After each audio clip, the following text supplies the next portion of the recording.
Hi, I'm Peter Vasquez, CEO of Brand Echo Media Solutions, and we're here having our client spotlight with CEO of MTZ Global, Greg Martinez Jr. So Greg, tell us a little bit about your business. Well, MTZ Global is an engineering support service provider. We're an international company. We have 5 locations in Mexico and 5 service locations here in the United States. We've got 200 employees internationally, and we also have services in Europe and in South America. And essentially what we do is we inspect parts for specification that customers require. So if a part is manufactured in Mexico or South America and it comes up to Michigan for assembly, and at the point of the assembly they determine that it may be suspect or out of specification, then they'll call a company such as ourselves that will go in and evaluate those parts. It seems like you're in a very niche business. So tell me, how have you kept your business successful? MTZ has been successful in growing in this market by adapting to our consumers' needs. We've got to be adaptable, we've got to be flexible, and we also have to provide world-class service. It's a very competitive market out there, and if we don't give them the service they need, they'll go somewhere else. But the other part of that, for us to have a successful business, is that we have to have an ongoing and aggressive marketing campaign. Those 3 are the variables that help us succeed over the past several years. Are you part of any organizations, and if so, how have those organizations helped you? We are part of several organizations, as a matter of fact. We're part of the Michigan Hispanic Chamber of Commerce, the Dallas Regional Chamber of Commerce, the Detroit Regional Chamber of Commerce, and the Michigan Supplier Development Council. It's important for us to be active in the community and where our consumers are so that we can be constantly on their radar. You mentioned your local chamber, the Michigan Hispanic Chamber of Commerce. What are some of the resources that they've provided you that's helped you grow your business? Well, the Michigan Hispanic Chamber of Commerce, they have a 3rd Thursday. They alternate from location. Sometimes those events are at an OEM. Sometimes they're at a Tier 1 supplier.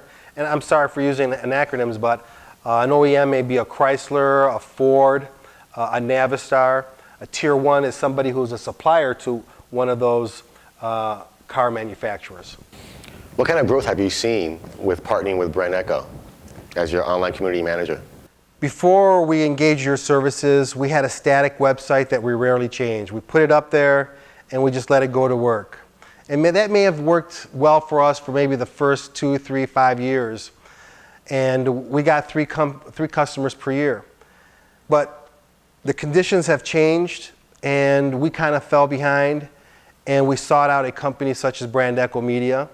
And consequently, through the efforts and the dynamic marketing plan you put together, we now get between 3 to 5 customers on a monthly basis.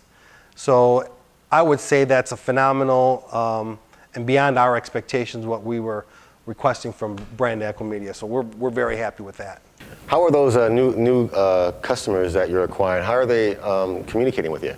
Well, part of the marketing campaign that you've provided to us, there's a call to action. So at the very end, if they determine that they like the services that we can provide, there is a page that they're able to go to put in their information, and an email is automatically sent to my personal email address and to my customer service manager's email address. So usually we try to respond within 2 to 3 hours. And that call to action is how they are able to communicate to us directly. Now, in some cases, they'll pick up the phone and call us direct. I want to say that's almost old school. My son, who's 13 years of age, he's the internet age. He doesn't know how it was prior to pre-internet. So I want to say those people that are probably using the call to action, those are the new generation. Those are the new buyers that are utilizing the internet. And that's what makes it more valuable for us to be ranked very high on the search engines. And just out of curiosity, what have you seen as your ranking on the search engines? What do people usually type in that are finding your company? They usually type in sorting inspection, Mexico or Michigan, and we rank very, very high. Before that, where were you ranking at?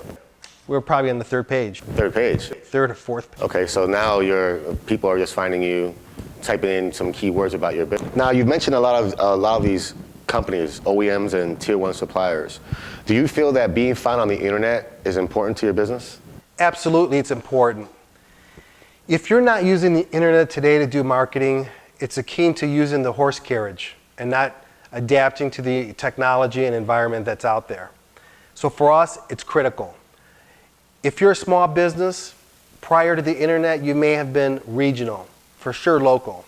But what the internet does is allow you to expand your marketplace and tap into customers that are around the world. And we get those types of requests every month. It's important. And we have a large part of our budget involved in that type of a marketing campaign, and it works. Now, we noticed that we've developed a blog for your website. And what are some of the things that you've heard about your blog or you've experienced with your blog?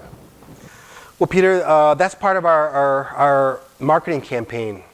It's not just about using a website. What you've done is integrated our blog, our newsletter, our Facebook, our LinkedIn page, the Twitter page, all within our website and our marketing campaign. So what does that do? It creates that brand and it gives a consistent message around the clock. One of the examples that I can tell you right now is there was a matchmaker that was put on by a major tier one supplier, and it just so happened that we released a newsletter that same morning. So a very high executive level manager in purchasing received that newsletter. He walked across the room and said, "Hey Greg, congratulations on the new division you just started." People are watching that and people are seeing that, and it's powerful. And what are you doing differently now in your marketing strategy in comparison to the content you're providing?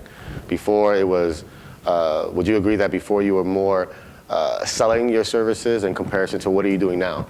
That's right. It took a long time for me to grasp this. I didn't want to let go of my old paradigm, but you're right. Per your consultation, we were not to sell ourselves. We would rather become a resource. So that way we could provide information that was valuable to our consumers in their specific fields.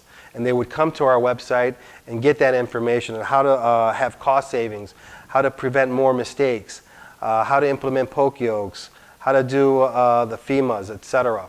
And by doing that, then we had repeat people coming to our website, which then they may not need our services on a Monday, but because they're coming to our website for more information on a frequent basis, they may need us the following month. So it's all about top of mind sales. If they've just recently visited us, then when the need comes up, they're going to think of MTZ Global. And that's the part that I like. So it seems that you've become now from the seller to now the educator. And that's what a lot of the focus is for our company, is to ensure that the services we're providing for our clients, especially when it comes to content, is that to ensure that the content that we provide them is first of all real. Of course, like you said, Greg, it's got to be relevant, okay? And last but not least, it has to be remembered. So if you are that source of information, okay, that constantly is providing that information to your prospective customer, it's something that has to generate in their minds and say, oh, you know what? I remember that I get an email from that soda and containment company. What is it? MTZ Global. And right away it rings in their head. So right away so when they think about soda and containment, the first company they think about is MTZ Global and Greg Martinez. That's right. Greg, thank you very much. I appreciate you for coming down and having this interview with us, and we look forward to having you again in other projects that we're working on. Again, ladies and gentlemen, thank you for tuning in. Peter Vasquez, CEO of Brand Media Solutions, and catch us on our blog on www.brandechomediasolutions.com. You can also check us out on our Twitter, which is twitter.com/brandecho, and our Facebook page, www.facebook.com/brandecho.